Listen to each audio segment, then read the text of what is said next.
வணக்கம் அன்பு நண்பர்களே, நான் உங்கள் அகஸ்டின். மீண்டும் ஒரு ஆலயம் அறிவோம் நிகழ்ச்சி. நாம் இருக்கிற இடம் கேரளாவில் மிக மிக பிரசித்தி பெற்ற, அது மட்டும் கிடையாது, உலகத்தில் கூட சொல்லலாம், கிருஷ்ண தலங்களிலே மிக பிரசித்தி பெற்ற ஒரு தலம் கேரளாவில் இருக்குது. திருச்சூர்லேருந்து கிட்டத்தட்ட ஒரு 25 கிலோமீட்டர் தள்ளி இந்த ஊர் இருக்குது. ரொம்ப சஸ்பென்ஸ் வேண்டாம். குருவாயூரில் இருக்கிறோம் நாம். இங்கே மிக பெரும் கிருஷ்ண புராணத்தை, கிருஷ்ணனுடைய வரலாற்றை அடிப்படையாக கொண்ட மாபெரும் ஒரு தலம் இது.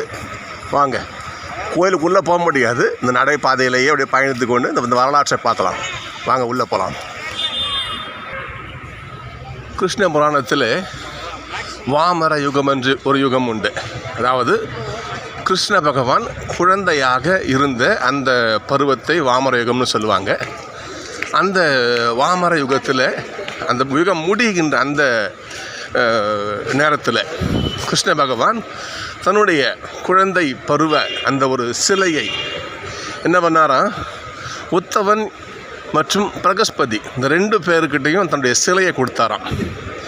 அவ்வாறு கொடுத்து அந்த சிலையை நீங்கள் என்ன பண்ணுங்க, பூமியில் போயிட்டு எங்கேயாவது ஒரு இடத்துல போய் நிறுவி என்ன பண்ண, மக்களுக்கு ஒரு ஆலயம் கட்டுங்க என்று வழிபட அந்த சிலையை அவங்ககிட்ட கொடுத்தாராம். பிரகஸ்பதி மற்றும் உத்தவன் அவங்ககிட்ட. அவங்க என்ன பண்ணாங்களாம், அந்த சிலையை வாயு பகவான்கிட்டையும் குரு பகவான்கிட்டையும் கொடுத்து, இந்த சிலை என்ன பண்ணுங்க, நீங்கள் ஒரு பூமியில் நல்ல ஒரு இடத்துல அமைதியான இல்லையா ஒரு நல்ல இடத்துல போய் நிறுவுங்கன்னு சொல்லிட்டு அந்த சிலையை அவங்ககிட்ட ஒப்படைச்சாங்களாம். குரு பகவானும் வாயு பகவானும் என்ன பண்ணுறாங்க, இந்த லோகம் முழுக்க தேடுறாங்க, இந்த சிலையை எங்கே வைக்கிறது. கிருஷ்ண பரமாத்மாவை ஒப்படைச்ச சிலை, கிருஷ்ண பரமாத்மா குழந்தை பருவத்தில் இருக்க அந்த ஒரு சிலை, இதை எங்கே வைக்கிறது என்று 2 பேரும் என்ன பண்ணாங்களாம், உலகம் முழுக்க தேடுறாங்க. அவங்களுக்கு அந்த இடம் கிடைக்கல. இறுதியாக அந்த குரு பகவானும் வாயு பகவானும் தேர்ந்தெடுத்த ஊர் தான் இந்த ஊர். குரு வாயு தேர்ந்தெடுத்த ஊர் குருவாயூர் என்று இந்த ஊர் அழைக்கப்படுகிறது. மிக மிக அற்புதமான வரலாற்றை பின்னணியாக கொண்ட ஊர் இது குருவாயூர். கோயிலுக்குள்ளெலாம் வீடியோ பண்ண முடியாது, அதான் வெளியே இருந்தே பண்ணுறேன். வாங்க இன்னும் கொஞ்சம் உள்ளே போயிட்டு கோயிலை வெளியே இருந்து பார்க்கலாம். தேங்க்யூ. தினமும் ஆயிரக்கணக்கான மக்கள் வந்து போகிறாங்க. நீங்கள் பார்க்கும்போது தெரியும். இப்போ காலைல 11:30 மணி, 11:20. இங்கே பாருங்கள் எவ்வளோ மக்கள் வந்துக்கிட்டே இருக்கிறாங்க. காலையில் 3:30 மணி நட திறப்பாங்களாம். இங்கே பாருங்கள், இங்கே உள்ளே போகணுன்னா ஒரு சில கட்டுப்பாடுகள் உண்டு. ஷர்ட்டு இல்லாமல் உள்ளே போவாங்க ஆண்கள். பெண்கள் முழு ஆடையோடு போகலாம். அந்த வெள்ளை துணி உடுத்திட்டு போனால் இங்கே சிறப்புங்கிறாங்க. ஆனால் ஆண்கள் சட்டையை கழட்டிட்டு தான் வெறும் உடம்போட தன்னுடைய வெறுமையை கடல் முன்படி காட்டணும். அதற்காக அந்த ஒரு சடங்கு வச்சுருக்காங்க. அதுக்காக இங்கே என்ன பண்ணுறாங்க பாருங்கள், இந்த வெள்ளை துணிகள் வேஷ்டி கடைலாம் நிறையா வச்சுருக்காங்க. இதை கொடுத்து நீங்கள் வேறு சட்டை போட்டிருந்தாலும் கூட துணியை கட்டிட்டு ஒரு பாதி ஷர்ட் திறந்து தான் உள்ளே அலோவ் பண்ணுறாங்க. அந்த அளவுக்கு கடல் முன்பாக நம்ம ஒன்றுமே இல்லை இல்லையா, தெய்வத்து முன்பாக நம்ம ஒன்றும் பெரிய ஒரு இது அந்த வெறுமையை காட்ட நல்ல ஒரு நல்ல முறை இங்கே வச்சுருக்காங்க. மக்கள் இங்கே பாருங்கள் எவ்வளோ கூட்டம் வந்து இங்கே போயிட்டுருக்குது.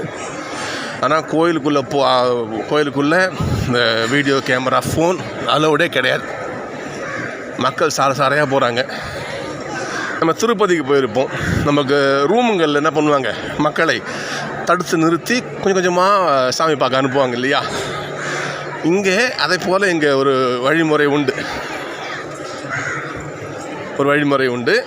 இங்கே ரூமாக தடுக்கலைனாலும் ஒரு கம்பி கிரில் போட்டு மக்கள் என்ன பண்ணுறாங்க, நீங்கள் பார்க்குற இடம் தான், கம்பி கிரில் போட்டு மக்களை வரியாக உட்கார வைக்கிறாங்க. அப்படியே இங்கே பாருங்கள், நீட்டாக உட்கார வைக்கிறாங்க. அப்படியே உட்கார வச்சு ஒரு ரோவை உள்ளே அனுப்புகிறாங்க. ஒரு ரோ அனுப்புறதுக்கு குறைஞ்சபட்சம் ஒரு 1/2 மணி நேரம் குறையாமல் ஆகுது. தாராளமாக 1/2 மணி நேரம் ஆகுது. இங்கே அப்படி தான் அங்கே அனுப்புகிறாங்க. அப்போது ஒரு 20 ரோ வச்சுக்கங்களேன். 20 ரோ அவங்க அனுப்பணுன்னா ஒரு ரோவுக்கு 1/2 மணி நேரம் யோசிச்சு பாருங்கள். அப்போது ஒருவர் கடைசி 20வது ரோவில் ஒருத்தர் இருந்தாருன்னா அவர் போகிறதுக்கு குறைஞ்சபட்சம் ஒரு 5 மணி நேரம் குறையாமல் ஆகிடுங்க. அவ்வளோ கண்டிப்பாக அவ்வளோ நேரம் ஆகும். அதே போல் ஒரு முறை பரவாயில்ல. எல்லா மக்களையும் ஒன்றாவும் அனுபவித்தாலும் அது நல்லா இருக்காது இல்லைங்களா. இருந்தாலும் இந்த முறை நல்ல முறை தான். மக்கள் பொறுமை காத்து அவங்க சாமி தரிசனம் பண்ணுறாங்க. உண்மையிலே மிக மகிழ்ச்சியான ஒரு இதுதான். வாங்க, செப்பலை இங்கே விட்டுட்டு போயிடணும். நம்ம செப்பை விட்டுட்டு போகலாம். இங்கே பாருங்கள், மிக அற்புதமான ஒரு காட்சியை பார்க்குறீங்க. எங்கே பார்த்தாலும் காவலர்கள் பாதுகாப்பாக இருக்காங்க. எந்த ஒரு அசம்பாதம் நடக்காத வண்ணம் போலீஸ்காரங்க அங்கங்கே இருக்கிறாங்க. இன்னும் கோயில் இருக்கிறதுக்கு பாருங்கன்னா துப்பாக்கி வச்சு ஏந்தி அந்த ஆயுதப்படை அவங்க கிட்ட இருந்து வழி நடத்துகிறாங்க. மேலே மிக பாதுகாப்பான ஆலயம் இது குருவாயூர் இந்த தேவஸ்தானம்.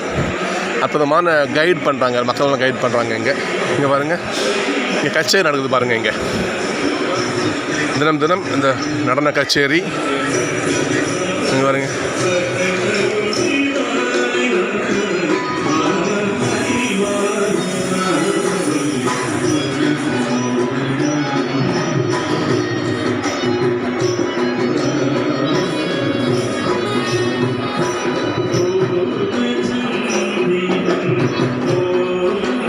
தினம் தினம் மக்கள் இங்கே கூடி என்ன பண்ணுறாங்க, கதாகாலம்சம் நடக்குது, அன்னதானம் தினம் நடக்குது. இங்கே இதே போல் கலை நிகழ்ச்சிகள் நடக்குது.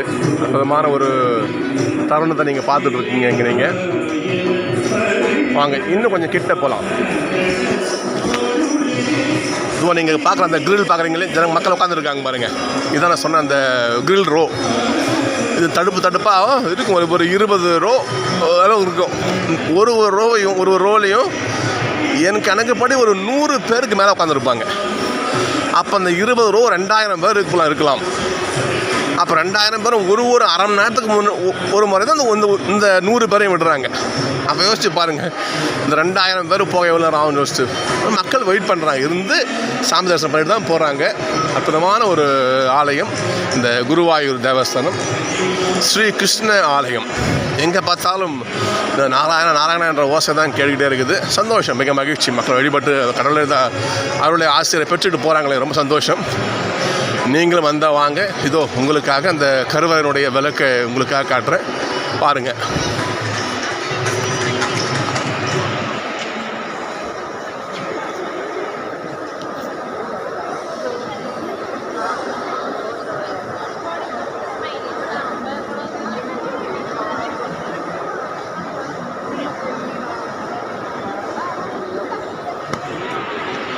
நீங்கள் பார்க்குற அந்த ஒலி கருவறையினுடைய தீப ஆராதனை ஒலி தெரியும் நினைக்கிறேன்.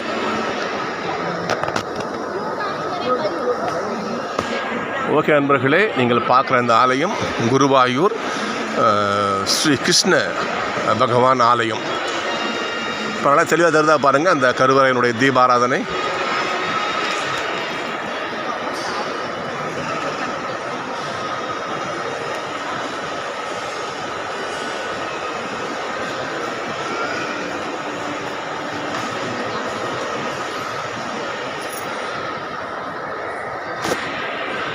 ஓகே நண்பர்களே, முடிஞ்ச வரைக்கும் இங்கேருந்து உங்களுக்கு அந்த தெய்வ தரிசனத்தை காட்ட முடிஞ்சுது. தெளிவாக தெரிந்தால் மகிழ்ச்சி. மற்றபடி நீங்கள் நேரில் வந்தால் அற்புதமான ஆலயத்தை பார்க்கலாம். மிக பழமையான கிருஷ்ணர் ஆலயம், ஸ்ரீ கிருஷ்ணர் டெம்பிள்.